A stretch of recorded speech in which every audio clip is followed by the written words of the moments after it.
इराणवरती America आणि Israel अण्वस्त्रांचा वापर करणार आहे का, हा प्रश्न आता विचारला जाऊ लागलाय. इराणमध्ये जी कारवाई 28 फेब्रुवारीला सुरू झाली होती त्याचा उद्देश अजूनही पूर्ण झालेला नाहीये आणि त्यामुळे आता इस्रायल आणि अमेरिका शेवटचा पर्याय म्हणून न्यूक्लिअर पॉवरचा वापर करणार असल्याची चर्चा आहे. आणि जर असं झालं तर याचे परिणाम जगाला भोगावे लागू शकतात. ट्रम्प एकीकडे म्हणतात की चर्चा सुरू आहे, आम्ही हल्ला करणार नाही, पण प्रत्यक्षात मात्र इराणमध्ये अत्यंत भयानक हल्ला झालेला आहे. न्यूक्लिअर हल्ला करण्याची डोनाल्ड ट्रम्प हे सध्या तयारी करतायत, तसा विचार करत असल्याचं देखील कळतंय. आणि या सगळ्या चर्चेला कारण ठरलेली आहे एक घटना. युएनच्या एका डिप्लोमॅटनं एक मोठा दावा केलाय आणि त्यांनी आपल्या पदाचा राजीनामा सुद्धा दिलेला आहे.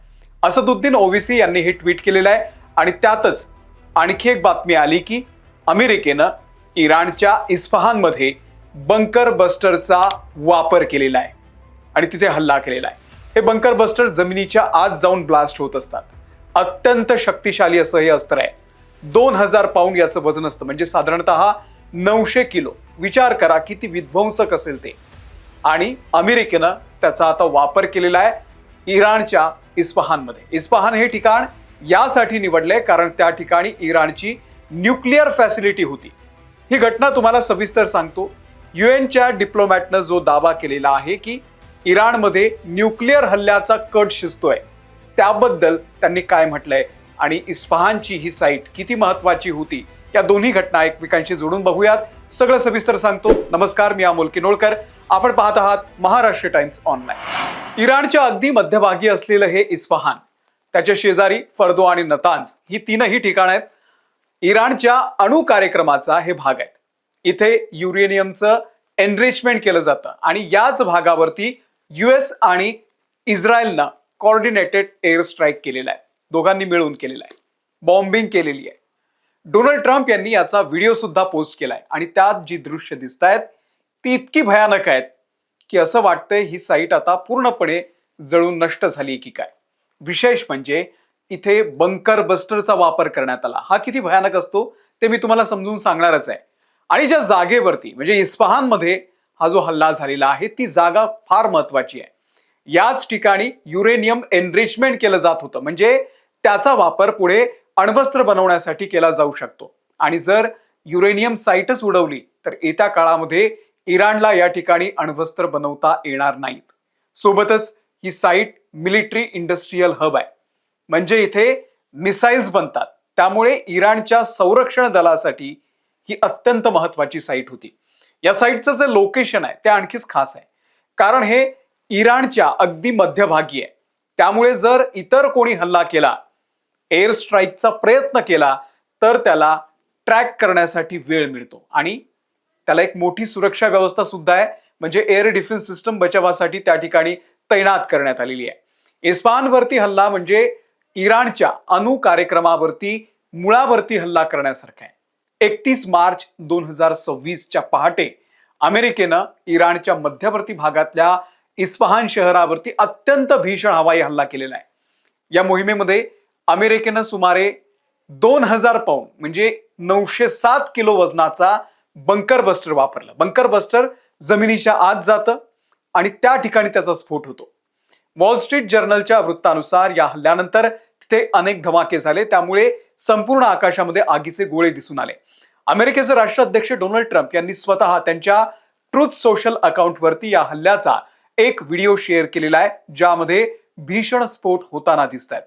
नासाच्या सॅटेलाइट फोटोनुसार इस्फहानमधील सोपे या डोंगराच्या परिसरामध्ये हे स्फोट झालेले आहे, जिथे इराणचे गोपनीय लष्करी तळ असल्याचं मानलं जात आहे. हा हल्ला अचानक झालेला नाही, तर गेल्या महिनाभरापासून सुरू असलेल्या अमेरिका इस्रायल विरुद्ध इराण संघर्षाचाच तो एक भाग आहे. इराणनं जगातला सर्वात महत्वाचा वाहतूक मार्ग म्हणजेच स्ट्रेट ऑफ होर्मुझ बंद केल्यामुळे जागतिक तेल बाजारामध्ये सध्या खळबळ उडालेली आहे. इस्फहानवरती हल्ला होण्याच्या काही तास आधी इराणनं दुबई जवळच्या कुवेतच्या एका तेलवाहू जहाजावरती अल सलमी याच्यावरती हल्ला केला होता आणि त्याला उत्तर म्हणून अमेरिकेनं ही कारवाई केलेली आहे. अमेरिकेनं या युद्धाला ऑपरेशन एपिक फ्युरी हे नाव दिलेलं आहे. आपल्याला माहिती आहे इराणची अण्वस्त्र आणि क्षेपणास्त्र क्षमता नष्ट करणं हा या मोहिमेचा भाग होता आधी. पण डोनाल्ड ट्रम्प यांना आता इराणचं तेल हवंय. आणि आता त्या तेलासाठी ट्रम्प आणखी काय काय करणार आहेत हे देव जाणे. आता या हल्ल्यानंतर अमेरिका इराणवरती अण्वस्त्राचाही वापर करणार आहे अशी चर्चा आहे. त्याला कारण ठरलंय UN मधल्या एका डिप्लोमॅटनं केलेला दावा आणि त्यानं दिलेला राजीनामा.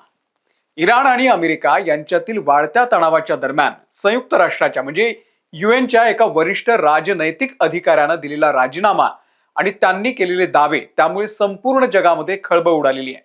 मोहम्मद सफा असं या अधिकाऱ्याचं नाव आहे. ते संयुक्त राष्ट्रामध्ये पेट्रोटिक विजन असोसिएशन PVA चे मुख्य प्रतिनिधी म्हणून गेल्या 12 वर्षापासून कार्यरत होते. त्यांनी 29 मार्च 2026 रोजी आपल्या पदाचा तडकाफडकी राजीनामा दिला. मोहम्मद सफा यांनी राजीनामा देताना समाज माध्यमांवरती एक सविस्तर पत्र शेअर केलंय. सफा यांचा सर्वात मोठा दावा असा आहे की संयुक्त राष्ट्र अशा एका परिस्थितीची तयारी करतेय, अशा एका हल्ल्याची तयारी करतेय जिथे इराणवरती अण्वस्त्रांचा वापर केला जाऊ शकतो.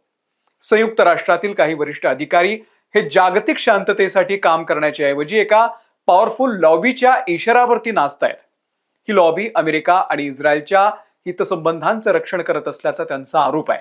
इराणमुळे जगाला कोणताही तात्काळ धोका नसताना देखील चुकीची माहिती पसरवून युद्धासाठी वातावरण निर्मिती केली जातीये असं सफा यांनी म्हटलेलं आहे.